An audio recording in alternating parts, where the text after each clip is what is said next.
Even though the two main candidates for the chair of the Democratic Party are saying pretty similar things as they campaign for the position, we've got to make sure we build those strong parties in all of the 50 states. We got to have D.C. become a state too. 51-state strategy, y'all.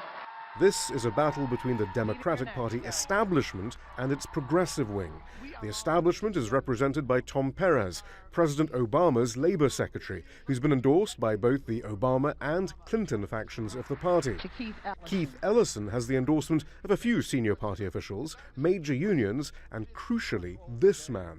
Now is the time for Keith Ellison to become chair of the Democratic Party. Independent socialist Bernie Sanders has been at the forefront of helping mobilize millions around the country against the Trump agenda. After the Democratic Party's catastrophic showing at every level last November, local, state, and presidential, he says the party has to change for the grassroots in each state to take priority and not the party's corporate donors. It will fall to the 442 current voting members of the Democratic National Committee to decide on a new chairperson. They're party insiders, not rank-and-file members of the party, and that's what makes any rejection of a candidate anointed by the Clinton and Obama factions so significant, at least symbolically.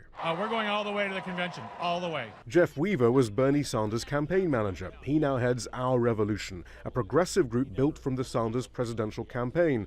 He says it doesn't need the Democratic Party to fight Donald Trump. In fact, he's refused to hand over its valuable database of millions of Sanders donors to the party. This list is not an ATM machine. These are people who are ideologically motivated to create a progressive America. If the Democratic Party is not interested in that, or is perceived to be not interested in that, those people are not going to give the Democratic Party money, even if they had the list. Instead, Our Revolution, like the activist groups helping pack town hall meetings to confront elected representatives, says it will support Democratic candidates who are fighting for progressive issues, but will also fight Democrats who aren't. We're looking at trying to help expand the number of Democratic senators and House members, but we are open to supporting other candidates as well, certainly.